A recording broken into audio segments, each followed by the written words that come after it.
Dangerous Assignment, starring Brian Donlevy as Steve Mitchell.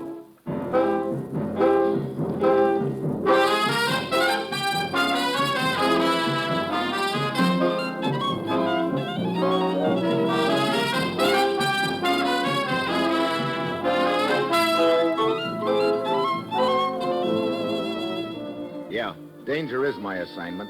I get sent to a lot of places I can't even pronounce. They all spell the same thing, though, trouble. But when I walk into the commissioner's office, I don't realize this assignment's going to wind up with me depending for my life on the only weapon I've got, a mighty powder puff.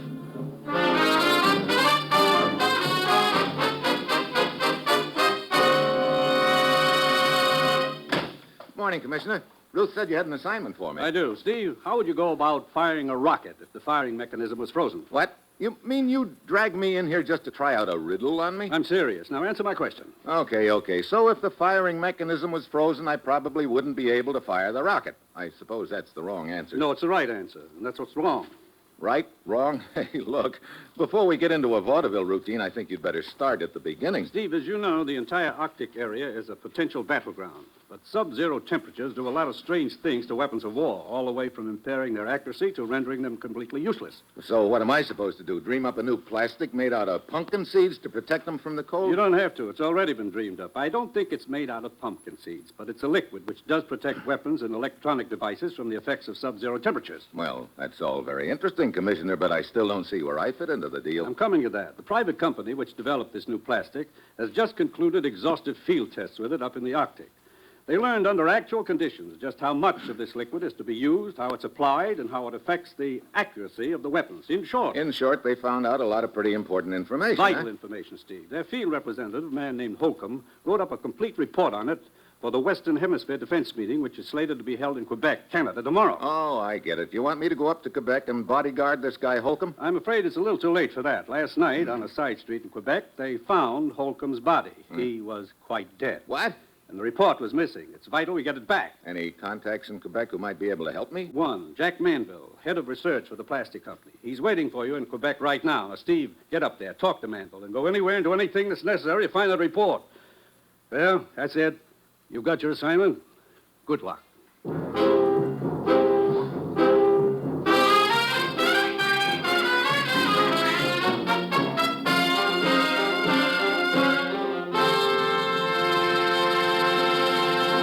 The National Broadcasting Company is presenting Dangerous Assignment, starring Brian Donlevy in the role of Steve Mitchell, colorful, two-fisted government agent. At all those places of the world where danger and intrigue walk hand in hand, there you'll find Steve Mitchell on another Dangerous Assignment.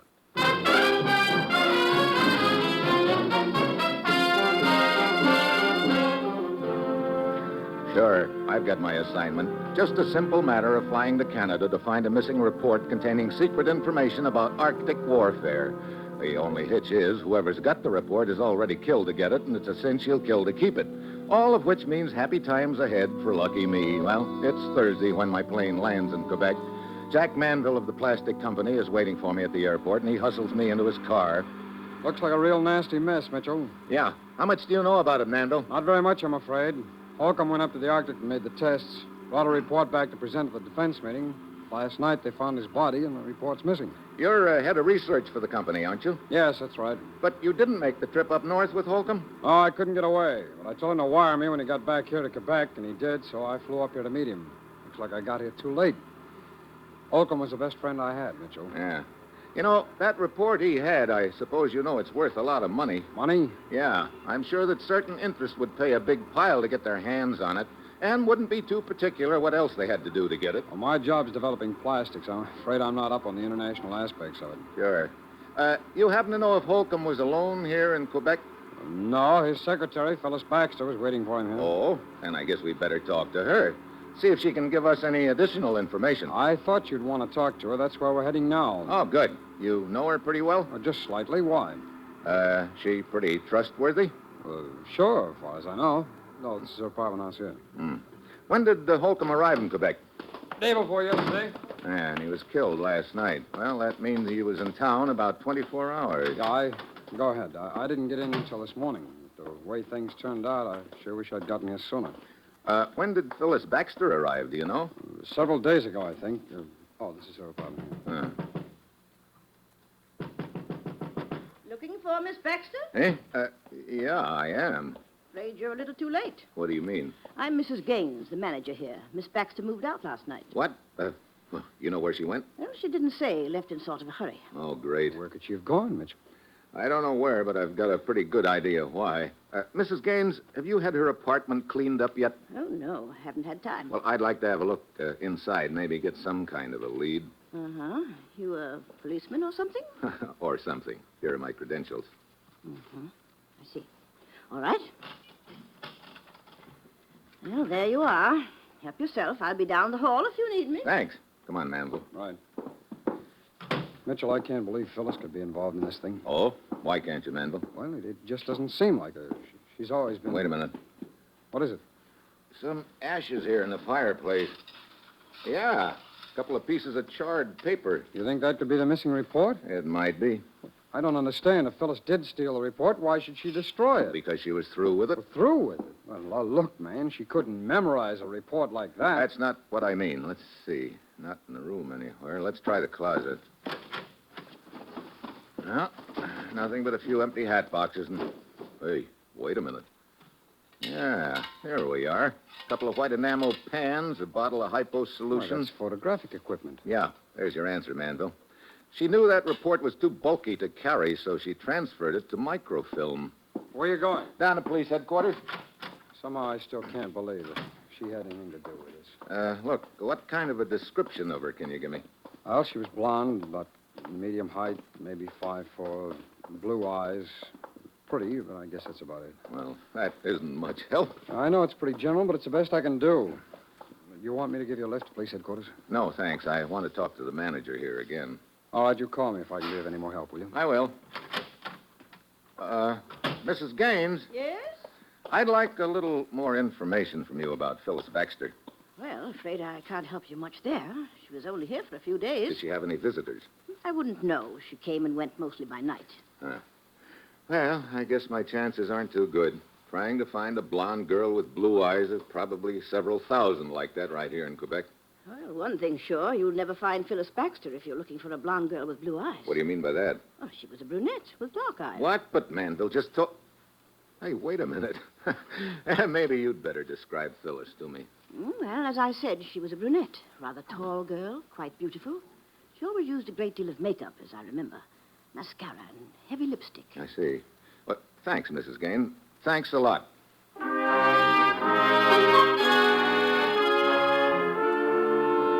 So, Manville was lying to me, and at this point he looks like number one on my suspect list. I start checking on him, and what I find out makes him sound even more interesting. Then I go to police headquarters and talk to a Lieutenant Billings.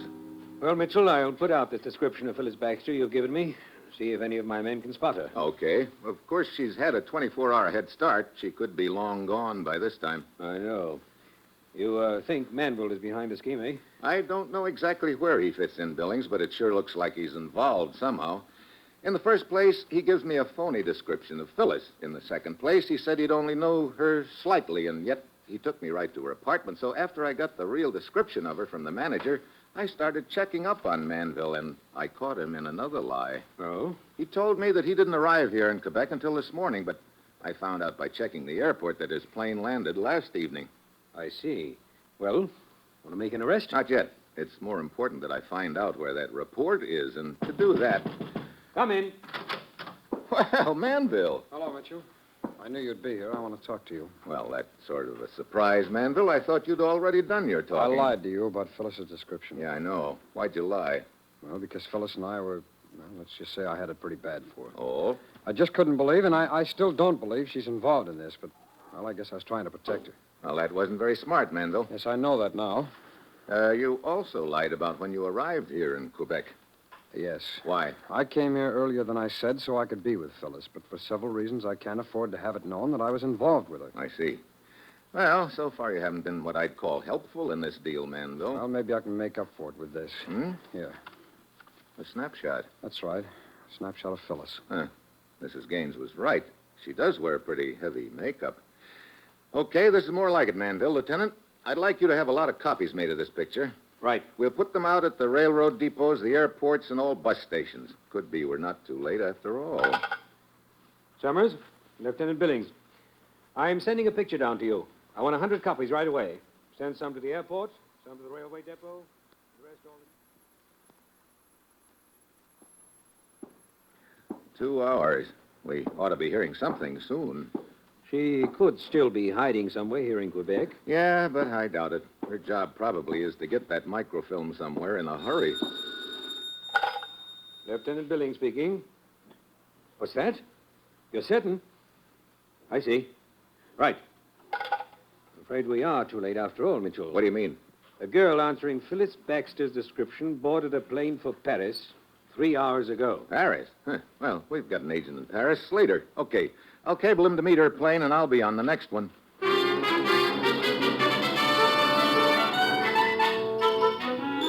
15 hours later, I'm in Paris, but Slater isn't at the airport.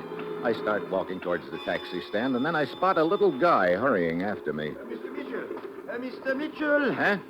Mr. Slater asked me to meet your plane. I recognize you from the description he gave me. I am Jacques Duval, European representative for the plastic company. Oh, where is Slater? At the railroad depot. He wants you to come there immediately. What's he doing at the railroad depot? Didn't he grab Phyllis here at the airport? She was not on the plane. What? Oh, great. Don't tell me they made a mistake back in Quebec. Come, I will take you to Slater.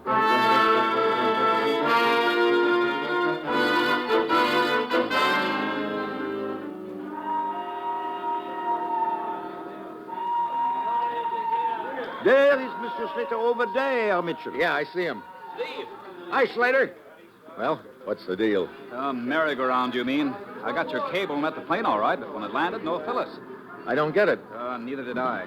So I made a quick check and found out the plane landed in Ireland first. She must have gotten off there. She did get off there, Steve. I found that out, too. But from there, according to what I could piece together, she grabbed the plane for London, then a boat across the channel, and the boat train here to Paris. That is the boat train just arriving over there now. Boy, she's sure trying to cover her tracks. That was good work, Slater. Hey, wait, look. That's Phyllis who just got off. Come on. Hey, she looks like she's trying for that other train standing there. Yeah, what train is that, Duval? The Orient Express. Its final destination is Istanbul. Hey, wait a minute. Where'd she go? She must have popped into one of those compartments. No. Oh, there she is. She came out again. Hey, not so loud. Look, she heard us. She's taking off through the crowd. Oh, I'm sorry, Mitchell. I did not realize how... Okay. Hey, Steve, there's a train coming along on that other track. Maybe she's trying for it. No. She could not be. That is a through express train. It does not stop at this station. Hey, wait. She doesn't even see that train. Steve, she's right in front of it.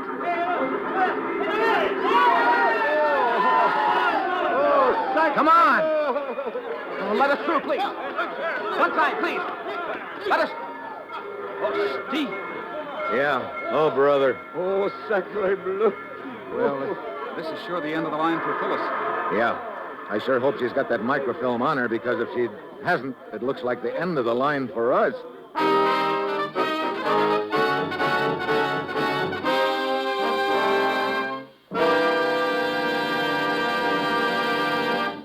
You are listening to Dangerous Assignment, starring Brian Donlevy as Steve Mitchell.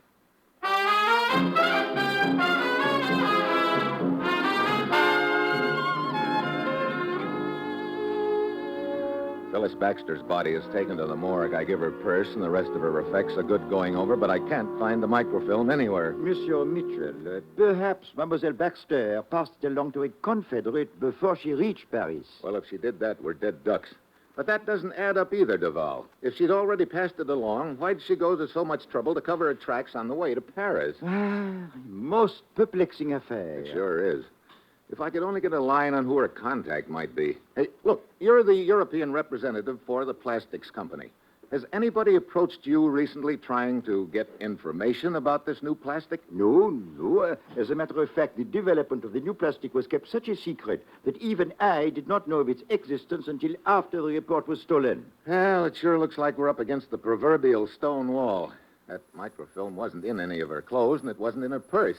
Hey, incidentally, there was something else that wasn't in her purse either, and it bothers me. Oh? Steve. What do you mean? What is it, Slater? Just got a code message from our agent in Istanbul. Yeah? According to the scuttlebutt there, the microfilm's been placed on the open market for sale to the highest bidder. What? But the microfilm couldn't have gotten to Istanbul yet. Who put it up for sale? He doesn't know. And whoever it is must be pretty sure it's on the way. Hey, wait a minute. That train Phyllis was running for at the depot when we first saw her, Duval. You told me that was the Orient Express, that its final destination is Istanbul? Oui, but when Phyllis saw us pursuing her, she jumped out of the compartment again. That's right, Steve. Phyllis probably was planning to take that train. But she didn't, so where does that leave us? I don't think she ever was planning to take that train, Slater. Well, what do you mean? I told you there was something else I didn't find in her purse, and it bothered me. Duval, there was no train ticket. But in that case, she... Wait a minute. I think I got it, Steve. You figure Phyllis jumped aboard the train just long enough to pass the film along to someone in that compartment, huh? Yeah. Hey, what compartment was that, anyway? Let's see now. Third compartment from the front, I believe. Yeah, in the second car. Okay. Duval, what's the first stop for the train? At the Italian border. Okay, I can overtake it by plane. Slater, get me a reservation for that compartment. I'm getting on at the border. Okay, Steve. Mitchell, I have business in Trieste. I will accompany you there. Perhaps I may be of some help. Yeah, you might at that. Okay, let's get going. Duval and I grabbed the plane for the Italian border. Our tickets are waiting for us there. We jump into the compartment just as the train pulls out. There are 3 other passengers in the compartment. Sitting across from me, holding a few assorted travel folders in her hand, is a freshly scrubbed-looking girl with Holland written all over her, and the kind of complexion that lipstick and powder would be an insult to. Next to her is a loud-talking gent who's waving a hunk of salami around between bites, perfuming the air with garlic, and over in the corner, a smooth-looking boy is reading a newspaper. He's got a briefcase in his hand. You like some of this salami? Eh? Oh, no, thank you. Oh, but it's the best salami you ever ate. You mean I never ate? Thanks a lot, but no thanks. I'm not a salami fan. Oh, it's a pity. What's a pity? Few people know what a wonderful thing is salami. Oh? The greatest thing is in the Leaning Tower of a Pisa. Salami. It keeps me from catching a cold. It settles me in the stomach.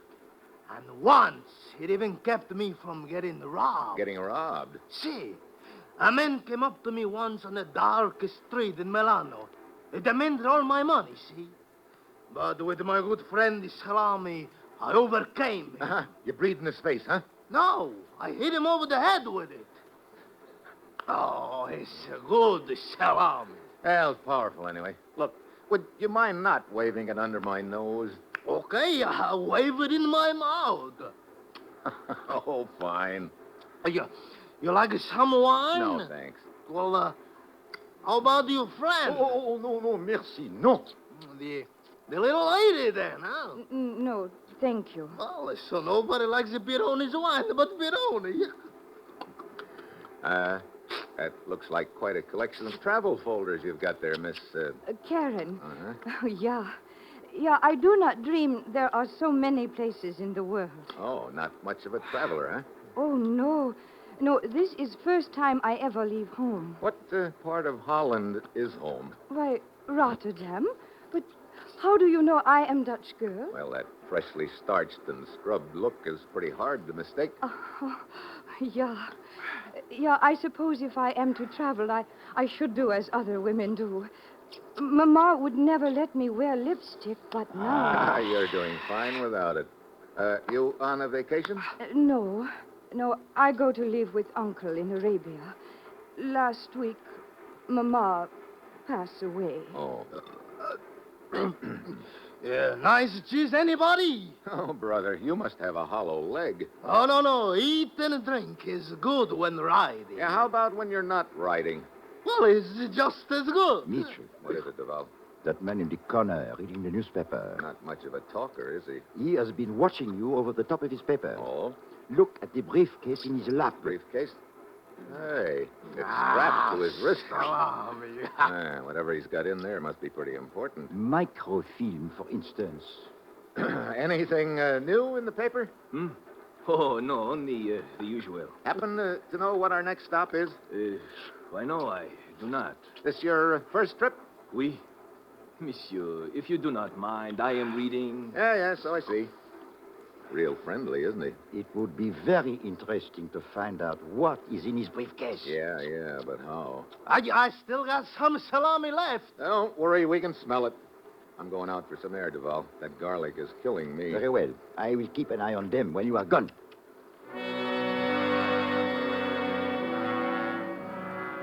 I go out on the platform between the cars. It's dark. I light up a cigarette, and then I hear the door open behind me. I start to turn around, but just then something hard connects with the back of my head. I hit the floor, stunned. I fight my way to my hands and knees, and then I feel a rush of air. The outside door has been opened. I feel somebody dragging me towards it. I try to hold back, but I'm still groggy. A final shove, and I slide out the door, but just as I do, I manage to grab the handrail. I'm swinging loose now, hanging on by one hand. Then somebody's foot starts kicking at my hand. I can't hold on much longer. Suddenly, the kicking stops. I hear running steps.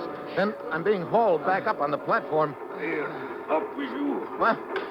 Oh, the conductor. I heard the commotion and found you hanging by one hand. You spot the guy who tried to ease me out? I saw someone leaving as I approached, but it was too dark to tell who it was. I see. Okay, thanks for the lift, Buster.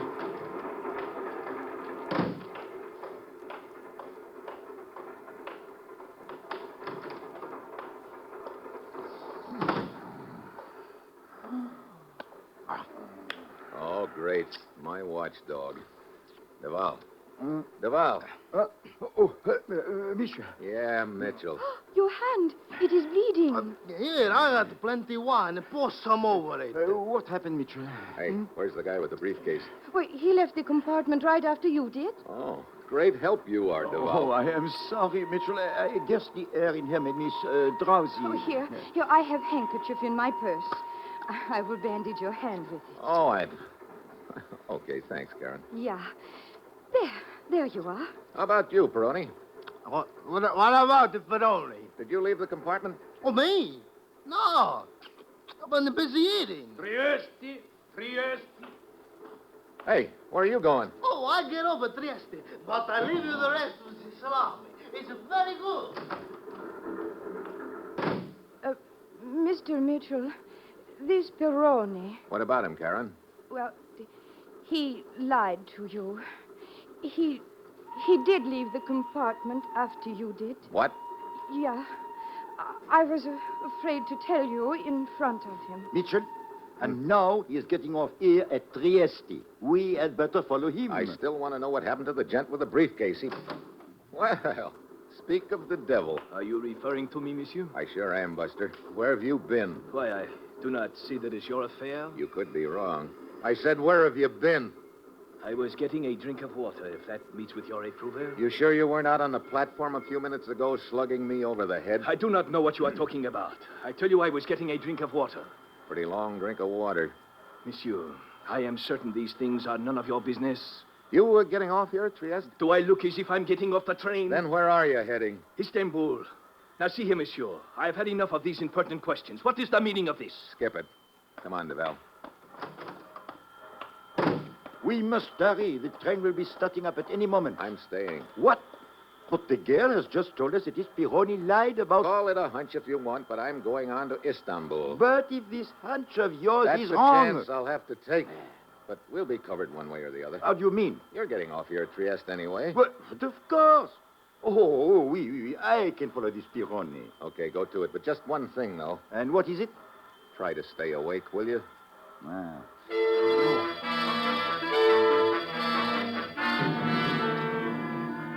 Duval scurries off the train after the salami kid, and I settle back in the compartment.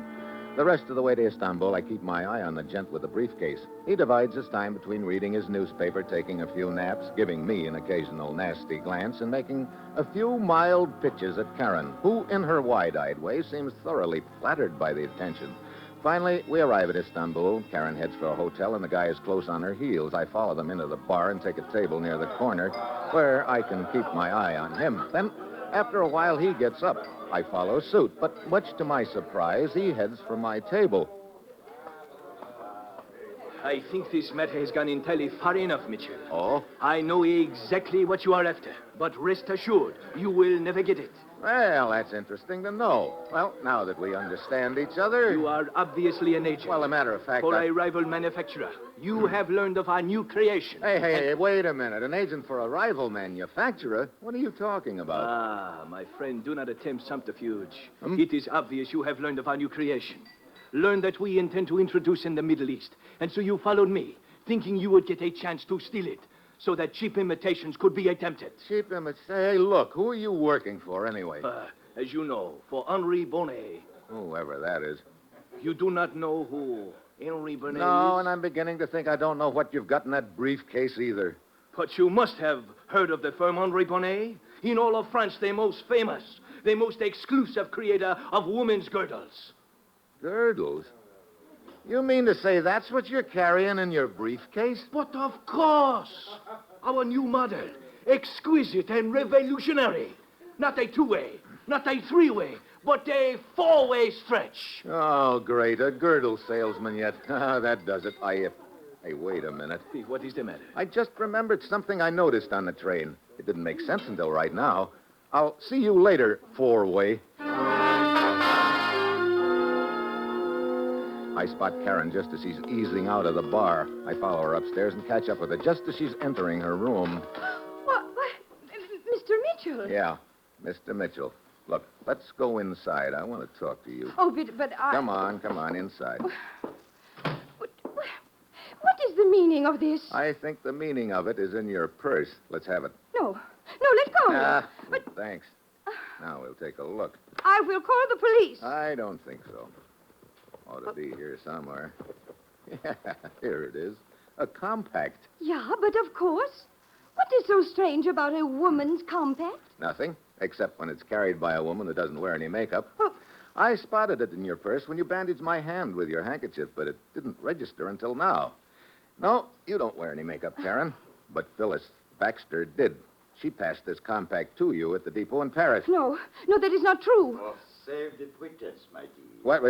Yes, I will take the compact, Mitchell. Well, what do you know, my friend Duval? What'd you do, fly here from Trieste?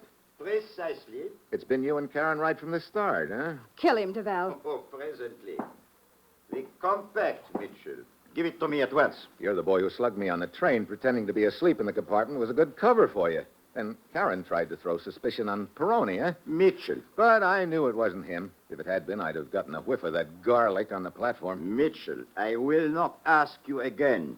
Give me that compact. You know, hiding the microfilm in this compact's a good gag. Where have you got it? Inside this powder puff? For your information, it is behind the mirror. Now. Okay, you want the compact, but wouldn't you like some powder instead? You can't shoot when you can't see, bud. Sorry, you're not leaving, Karen. Let me go. Sit down. No. I said sit down. You. Temper. You know, you and Duval had a pretty neat scheme rig. And if you'd been wearing any makeup, I probably never would have tumbled to the compact gag. Oh. Yep. I guess you might say that would have put an entirely different complexion on the matter.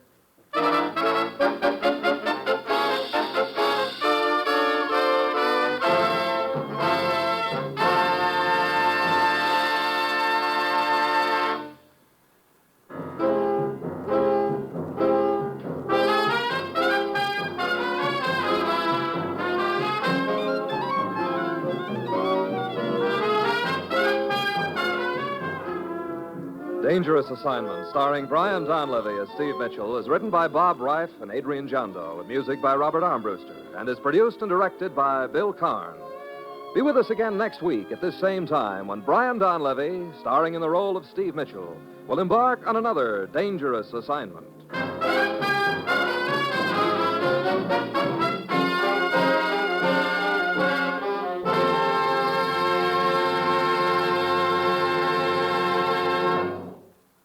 Dangerous Assignment came to you from Hollywood. Tomorrow, be sure to hear The Big Show on NBC.